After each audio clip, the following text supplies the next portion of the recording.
I'm beginning to understand how important it is that we take some time alone.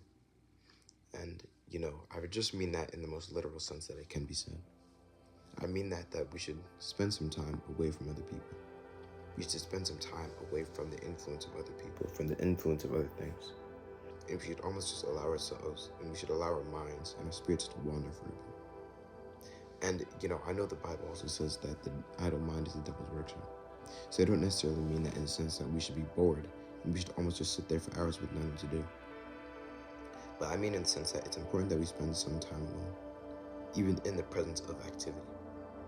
We should spend some time alone just with ourselves, doing whatever we want to do, whether it's journaling, whether it's playing a sport, whether it's just relaxing, whether it's watching a movie, anything like that. Well, maybe not watching a movie for what I'm talking about right now. But I think it's just important that we just allow ourselves to almost freely express ourselves and who we are. So, when I say that spend some time alone, I don't necessarily just mean that from, physical people, but I also mean that in a sense of the influences of the world.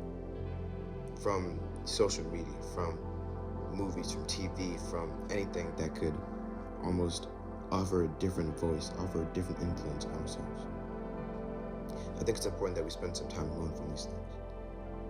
Almost allowing ourselves that downtime, allowing ourselves the time to process what we've been through so far, and allowing ourselves to plan and to adjust to or to where we want to go.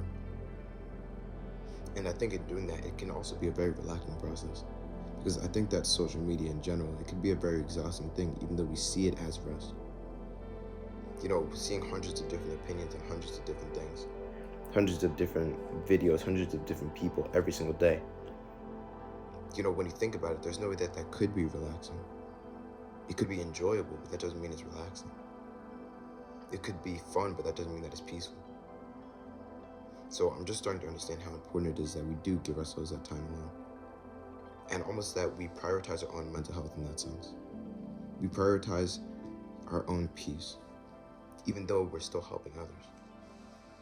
Giving yourself that leeway, giving yourself that grace that you would give to others. Allowing yourself to develop personally. Allowing yourself to almost grow with yourself, rather than grow from the influence of other people solely.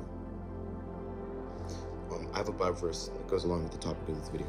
It's taken from Mark 1 verse 35, and it says, "Very early in the morning, while it was still dark, Jesus got up, left the house, and went off to a solitary place, and he prayed." So I think this verse literally just shows that even Jesus, the perfect man, the only perfect man, would still spend some time by himself. He would spend some time prioritizing himself. He would get up early just so that he could spend some time alone. And, when I say spend some time alone, I guess I don't necessarily mean alone, because we're always in the presence of God. So I think that part of it is literally just spending time away from other things that are not God, and almost allow his presence to inhabit that space. Because there's a quote, I don't remember it word for word, but it was along the lines of, God won't scream over other people. God's loudest when every other voice is quiet. So it's about putting yourself in a situation where every other voice is quiet, so that God's voice can be the loudest in your life. I hope you took something from this video. Thank you for watching.